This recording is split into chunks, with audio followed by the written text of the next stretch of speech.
For professional advice with a personal touch, consult Fuller Landau, Chartered Accountants and Business Advisors. Click on flmontreal.com.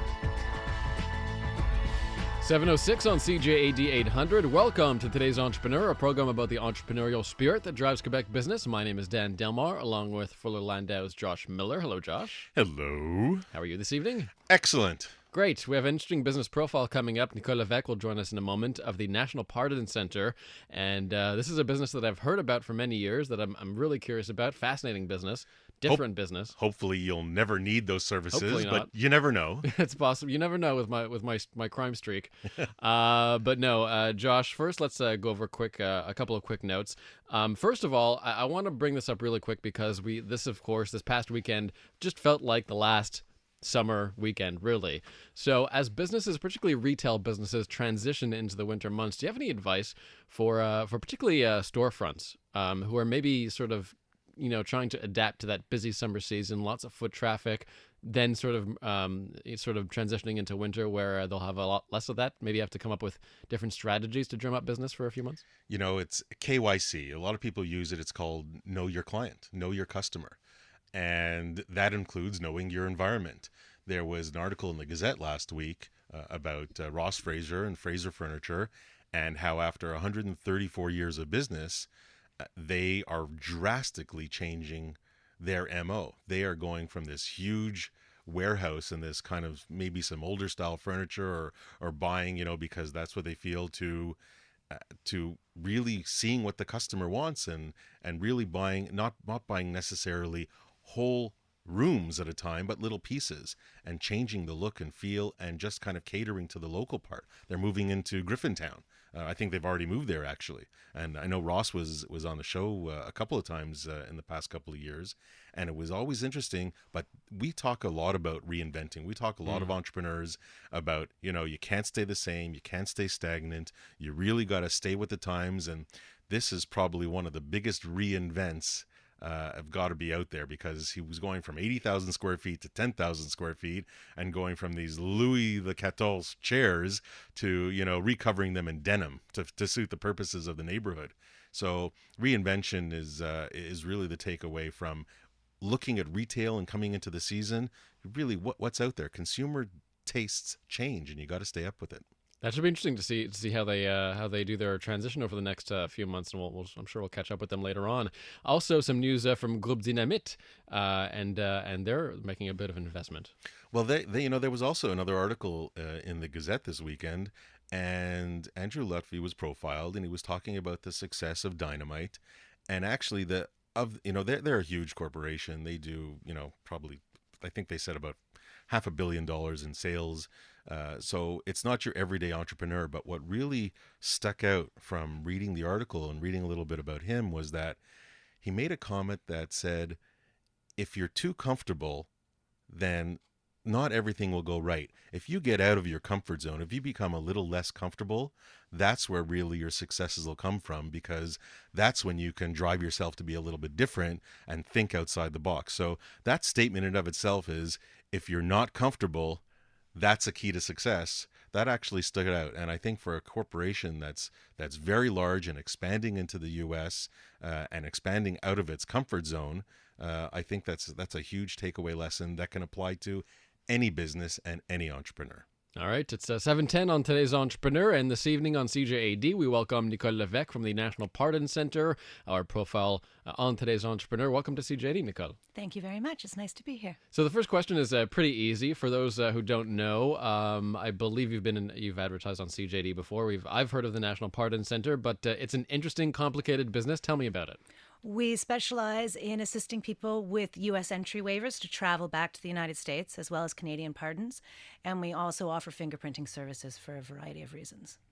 Now, how in the world did you get into this business? This is not something that everybody does on a daily basis. What is your background? I'm a criminologist. I have my master's in criminology. And I originally was looking at sort of juvenile, justice with youth, as well as working with women who were parents mothers, who were incarcerated and dealing with children of incarcerated parents. And I was really looking for something long-term that was less burnout. And I loved the idea of pardons. It was sort of the end. You saw sort of a light at the end of the tunnel, an opportunity for people who had made mistakes in the past. And I got involved in working in pardons in Toronto for a while, loved what I did, really wanted to come back to Montreal, saw a need here, especially in the French community, and decided to make the move back here about 14 years ago. So this is geared towards people who have committed a criminal offense, or is the business bigger than that? The pardon side is specific for Canadian criminal records. Waivers could be for anyone who got caught with pot at the border or overstayed their welcome in the United States. And the fingerprinting services have really expanded for a lot of things, such as immigration, employment, a lot of licenses that just require the proof that you don't have a criminal record. Now, did the fingerprinting service, did that come out a lot more recently? Is it you find that there are people doing either background checks or tracing people and their, I guess, whereabouts? Like, what was the biggest trigger point to say, you know what, maybe fingerprinting services has really got to come about? It was a complimentary thing because we wanted to offer our clients as much customer service as possible if they were paying for a service. So as soon as we got into business here, we realized that we had to get into the fingerprinting services. It was a challenge dealing with the RCMP and getting the accreditation. That took a few years to do. And since then, they've also advanced their technology. Everything used to be ink and roll when we first started doing it. Now it's all digitized. And just as people were doing their research and realizing there were things out there, more and more people wanted to check in to seeing who they were hiring, who was volunteering on their kids, basketball teams, or coaching with them, and teachers. So a lot of people were demanding it more, and the RCMP, have this whole digitized system that created a lot of demand there. Also in the immigration system coming into Canada, but also people who are looking to travel to other countries or live in other countries, and they require background checks in the other countries they've lived in. So we're getting a lot of international prints, people that are working in Australia or South Korea teaching English that have to show they don't have a record back here in Canada. So they're sending their fingerprints back to be digitized here as well. So your customer base isn't just individuals that walk in. It could be institutions. It could be schools. It could be whomever it might be. We also offer mobile fingerprinting services. We'll come in and we will fingerprint an amount of staff, whether it be at a bank or at a school, and then run and process those through the RCMP for everyone. Privacy? I mean, I guess the people have to sign off that they're giving you their fingerprints. Of course. I mean, for certain jobs, you need to not have a criminal record, right? So if you're getting into those fields, or as a company you decide that that's your policy there, then, people have to get that standard. Once they have their pardon, they'll also come up with a clear criminal record too, which also drives the pardon services as well right now, because so many people are being checked on now that weren't in the past.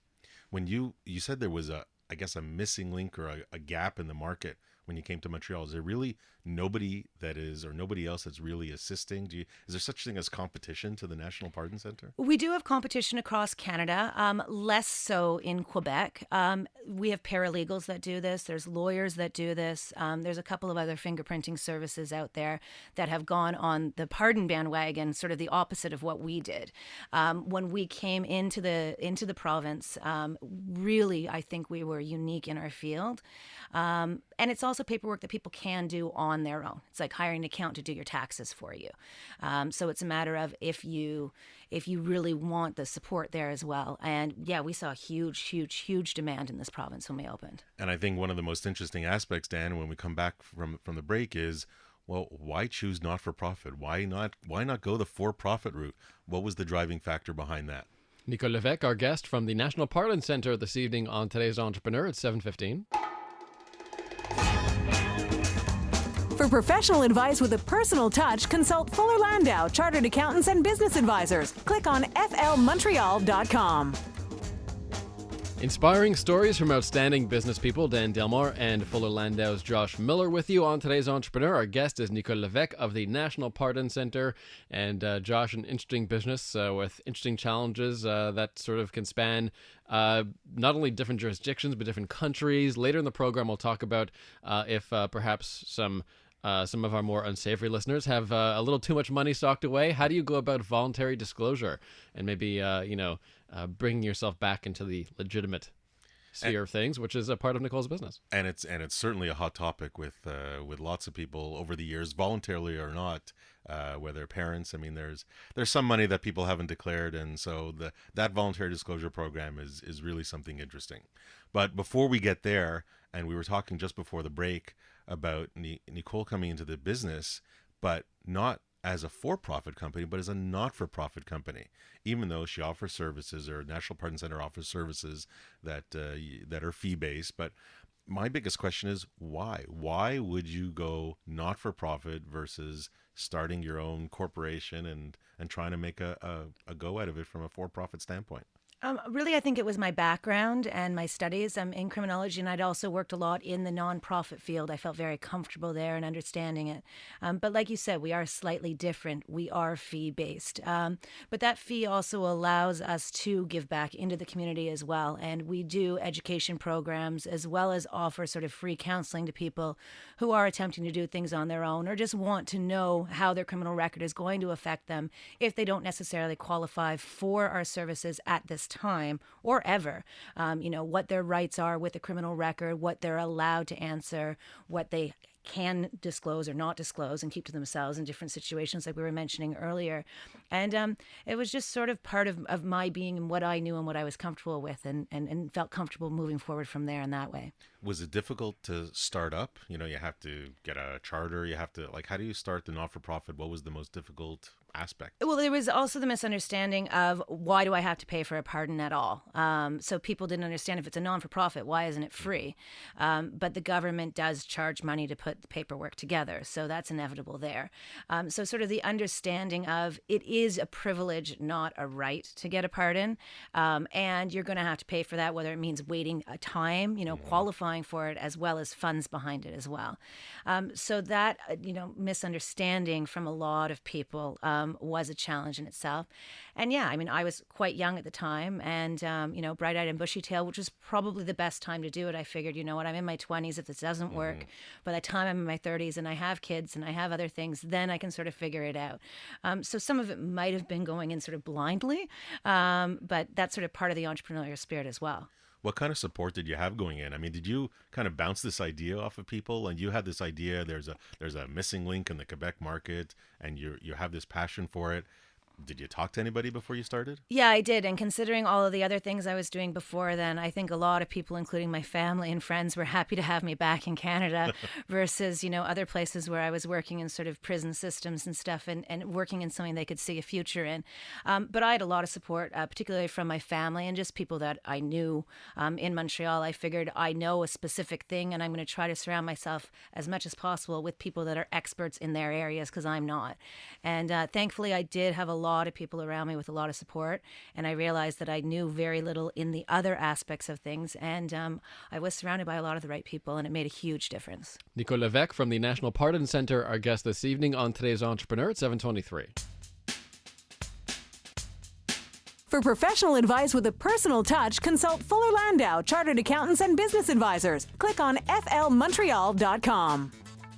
Nicole Levesque is our guest from the National Pardon Center today on Today's Entrepreneur. And Josh, this is an interesting business on a number of levels. Certainly we'll get to HR and marketing in a moment, but the way that Nicole prices, I think, her services could be interesting. I mean, how do you price, Nicole, someone's potential future, essentially? I mean, their livelihood, and these are this is a big deal that you're helping people out with. How do you even begin to put a price tag on that? Well, the price tag is the same for anyone, no matter how big their criminal record is or what their charge was.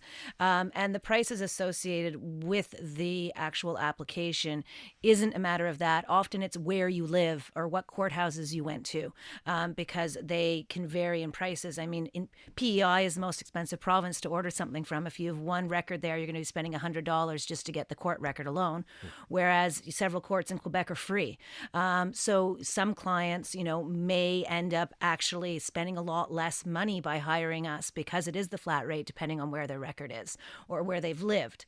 Other people, it costs a little bit more. So we've sort of had to just assess overall what it would cost us to run the company and per file, and then come up with a fee based on that. When you first started the business, did you have to think cash flow? How am I going to afford certain things? Did you have to say, I either have to go, you have to get funding from somewhere, family, bank?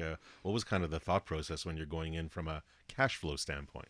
Obviously, it was very simplistic, and we missed out on a lot of things. I think not realizing where we would have to invest in IT or in marketing was huge. We were kind of like, if we can pay our rent and cover all the bills for it all, we should all be okay. But also looking at sort of investing and building the business up, not being a small sort of, 2 or 3 person thing, but managing to be a team of 20, 30 people in 3 different cities at one point, was something I did not take into consideration there. But we kind of went in with a credit line and our fingers crossed. And as we saw, potential in things, obviously there was more reinvestment afterwards. Once there was cash flow coming in, it was easier to borrow more and then build from there as well.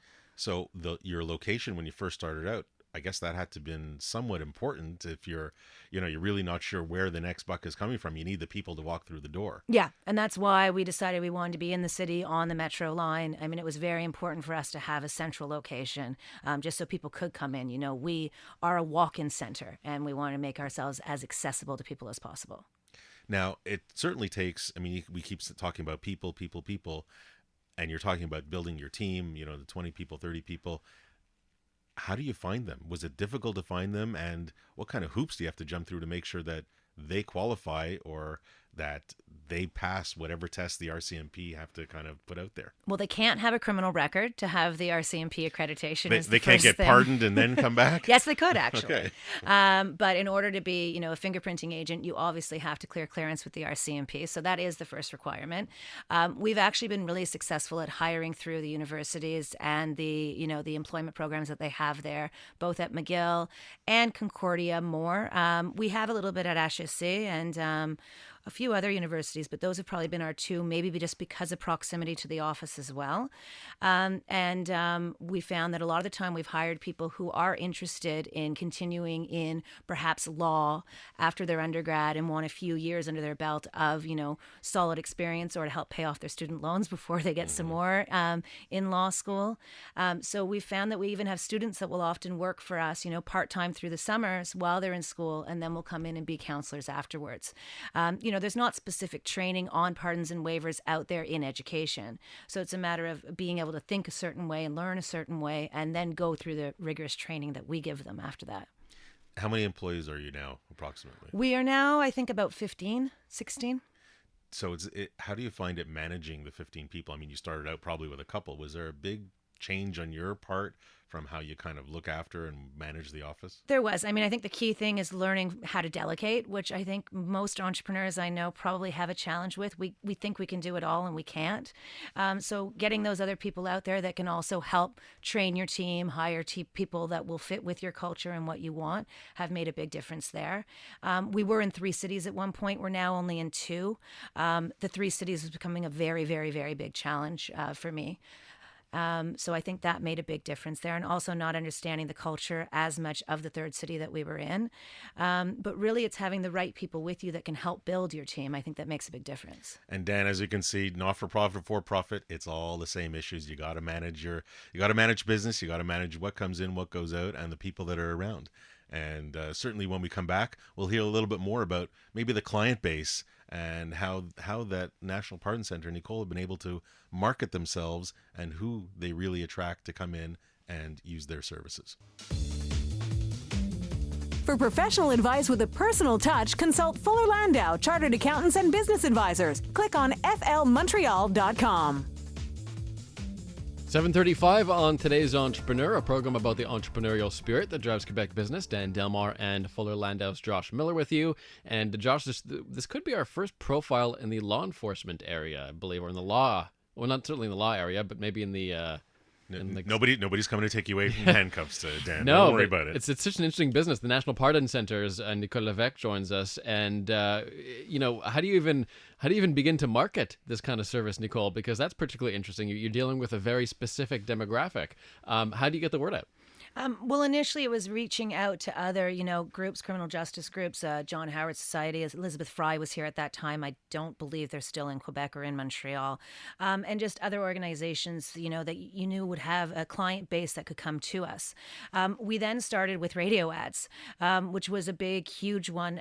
We couldn't believe it in the first year. Like a radio ad would come on and our phones would start ringing off the hooks just to sort of make people aware. And then, of course, obviously the internet. I mean, we started in 2002 and the growth of the internet and our industry on the internet since then, has been massive. Have you, as you look back at your marketing, is there anything you would have done a little different? Would you have done internet a little sooner or differently? Would you have targeted different groups? Or you feel that you really hit the right areas? I feel that we hit the right areas in marketing, I have to say. I think sometimes there was some surprises, positive surprises. I think just the cost of marketing was not something I expected when I was starting in business, both online and off. I mean, we never got into sort of big banner ads or anything along those lines on the internet. Obviously, I'm sure there have been some mistakes there, but overall, I think the marketing campaign has been quite successful and represented who we are and has drawn in the right sort of clientele. I guess a big part of it is just educating your consumers. Yeah. Like, what's the difference? What's a pardon? What's a waiver? I'm sure some people mix it up all the time. Maybe you can distinguish for us exactly between pardon and waiver, what that is, and who maybe uses it the most. Yeah. Well, a pardon, which now legally is called a record suspension, just to sort of clarify, but we still use a pardon, seals your criminal record here in Canada. It is not a legal document to get into the United States. A waiver is the paperwork from the Department of Homeland Security in the U.S. that allows a Canadian with a criminal record or who has been deemed inadmissible to the United States to legally travel to the U.S. How close do you get to your customers? I mean, do they come in and tell you their big, long story? And I mean, this is just a formula, or this is just a form that you fill out and complete. Are there processes, and what happens at the end if they don't get their pardon or they don't get their waiver? Well, it runs the gamut. I mean, you have some people that you never see that will send their paperwork in and you send some stuff back and forth, and we take care of it, and we've maybe spoke to them on the phone once or sent a few emails out. We have other people, that haven't had the opportunity to share what this has, done to their life, either the criminal record itself or the freedom of not having it there anymore, that want to share their story a little bit more. So it really, really, really varies on the individual and how it has affected them. Does that come into play when you're submitting the forms, or not really? Each person has to write a written representation of why they would like to get their pardon or they'd like to get their U.S. entry waiver.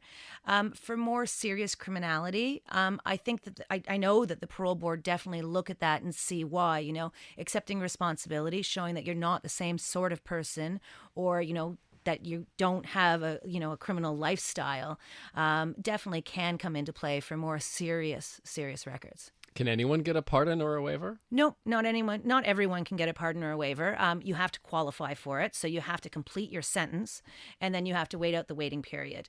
There's certain crimes that don't qualify for a pardon or record suspension whatsoever. And then also, if the parole board believes that you're not of good conduct, they do have the right to deny a pardon.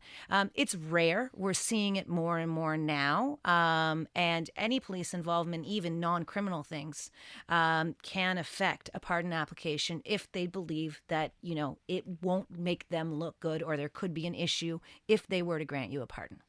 And if somebody didn't maybe pay the fine a long time ago and it's still outstanding? Well, that's one of the biggest issues, I would say, and one of the faults in the program right now is that you do have a lot of people that aren't necessarily aware of fines they may owe. And we're not looking at, $10,000 restitutions. We're looking at surcharges of around $35, $45, a couple of $100 that somehow snuck through the cracks, or, different person wasn't as responsible for their finances at the time and are now taking care of things. And then I have to tell the client, you have a $50 fine, you got to pay it, and now you got to wait another 10 years to get a pardon. It can be very, very, very detrimental, and it's one that I'm really seeing affecting individuals now. Wow. So you're saying that if someone let that, if they were going on this entire time thinking they were sort of outside of criminality, then they find out they have this traffic ticket from a decade ago, and that can just ruin the whole thing? Traffic ticket wouldn't affect it necessarily. If you had a bunch of traffic tickets out there that were outstanding, the parole board may say, hey, you're not of good conduct. Please explain this to us, and go from there.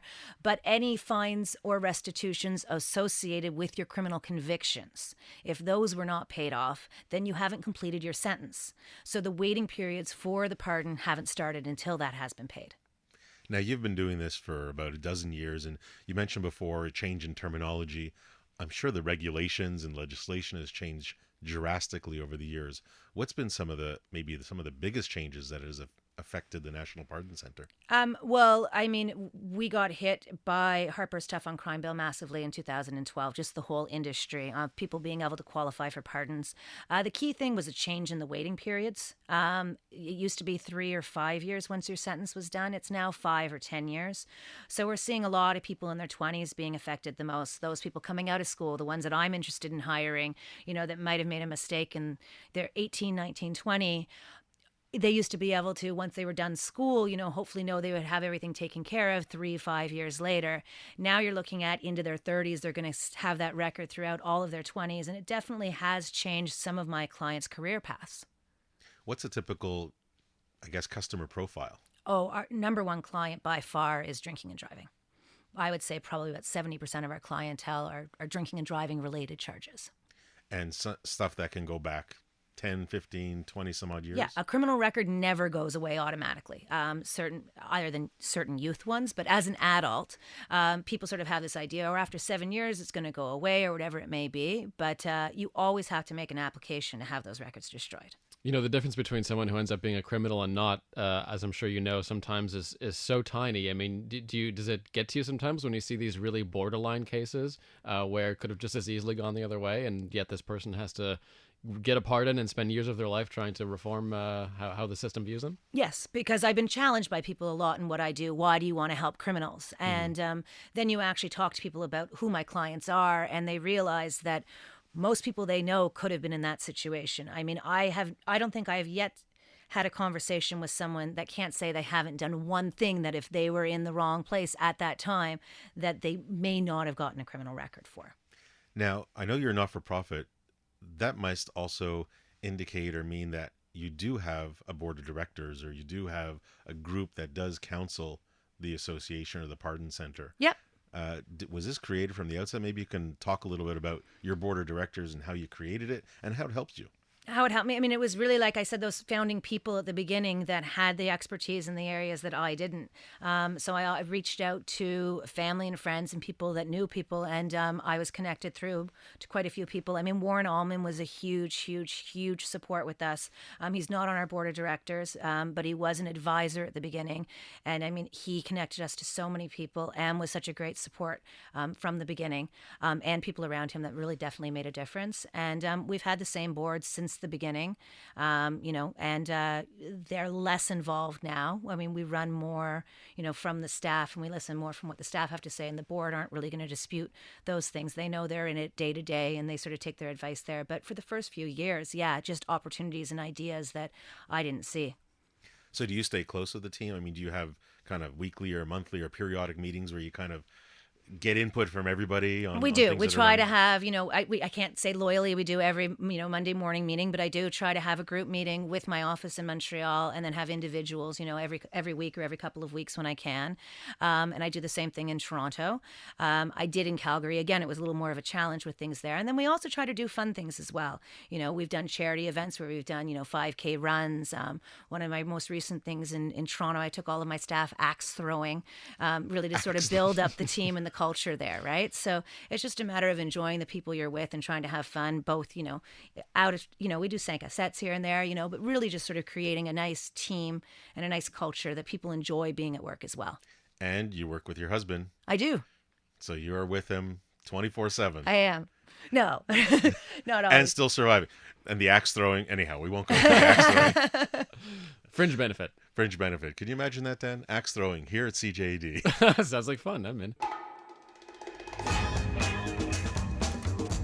For professional advice with a personal touch, consult Fuller Landau, Chartered Accountants and Business Advisors. Click on flmontreal.com. 7:48 on today's Entrepreneur, inspiring stories from outstanding business people. Dan Delmar and Fuller Landau's Josh Miller with you. Our guest this evening is Nicole Levesque of the National Pardon Center, and let's also welcome back Nick Moretus, tax partner at Fuller Landau. And specifically, Nick, we want to talk about not all of most of Nicole's clients, I'm sure, don't have this situation, but some might. Maybe an abundance of resources socked away under a mattress somewhere, perhaps. How do we deal with that? Well, it's here. It's coming clean with your tax record as you're trying to protect your record going forward, and you could run into it. You could have, never mind having cash offshore. It could be something as simple as just never reporting certain income that you have earned, claiming expenses that perhaps you shouldn't have claimed. It could be as silly as not filing forms that you should have filed in the past. And all these things usually carry, there's income taxes that could be applied. There's penalties that would be applied, and there's interest. And at some point in time, if you're not sleeping at nights and this is bothering you, and especially if you're the children of parents and you're finding out perhaps your parents have not been doing things right, and it may fall upon you one day, you may want to speak to the family and say, listen, maybe we should come clean with the government. What do we do? Well, one thing we don't want to do is simply write up in a tax return and file and send it into the government, because the government will more than happy charge you with the income taxes and then come down on you on penalties and interest and everything else they can think of. So over the years, they've developed the voluntary disclosure program, which is basically, I call it a confession to your maker, which is our tax lords, as to what is it that we haven't done properly. And we want to come forward and advise them of it to save on penalties and all that.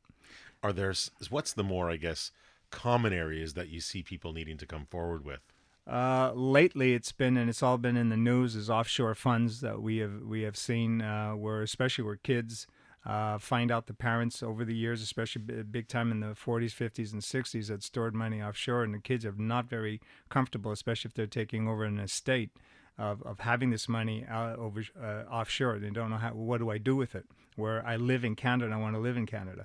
But we do find it in just unreported income. We had a situation where a husband passed away and the wife found out that the apartment building that they live in as well has never been filed as a tax return. So what do? You also find, unfortunately, with businesses, because it could be anybody can come in and do these voluntary disclosures. It can be an individual, a corporation, a trust, where businesses have found out that they forgot to file certain forms that carry $2,500 to $24,000 penalties per year that they don't file. So what's the typical process? What does one person do if they want to say, you know what, I want to come clean tax-wise? How do I sleep well at night? Okay, what do I got to do? So first of all, what you got to look at is that you did something you shouldn't have done.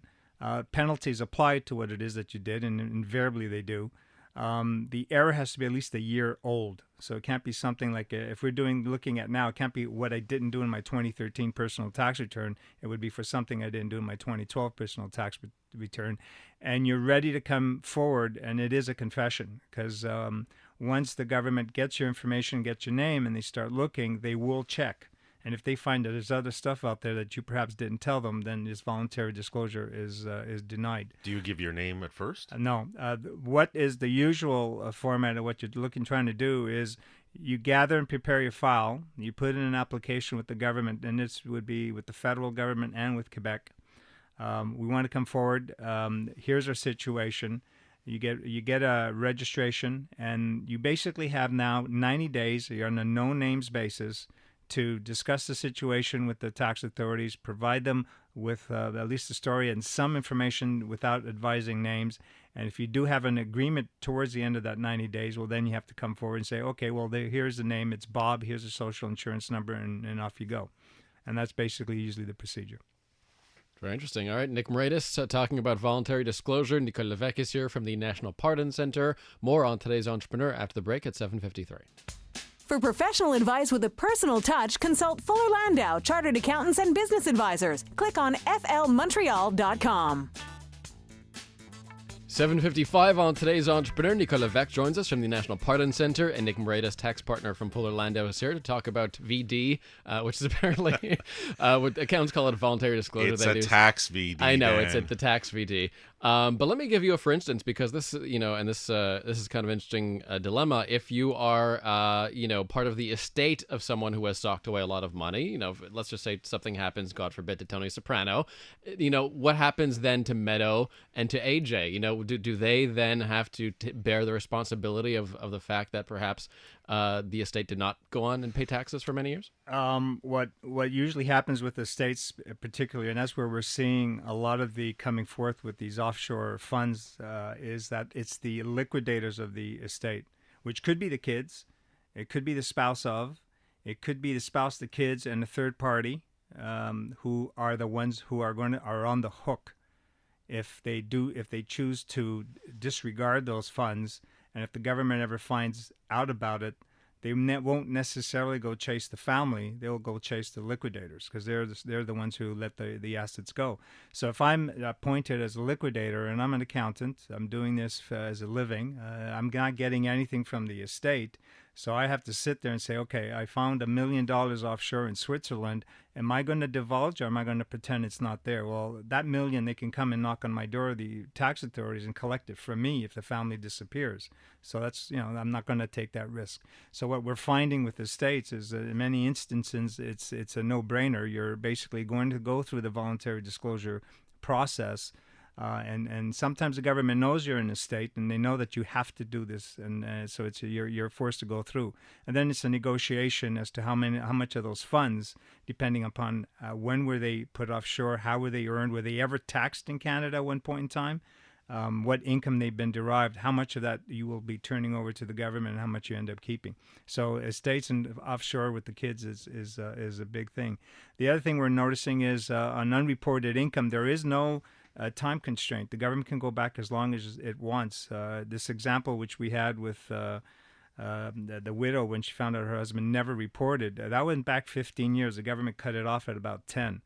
But last time we saw a tax return was 15 years ago, and we had to go back and reconstitute, but using the bank records, what probably was the rent and the expenses, etc. So it could be an extensive program and time delays as to getting all this stuff ready and done. And Revenue Canada, Revenue Quebec don't necessarily treat not at all the same way. For some reason. Well, I guess because we do it differently. We are distinct. Yeah, we are distinct. The rules, the general rules have to apply. It has to be, you did something wrong.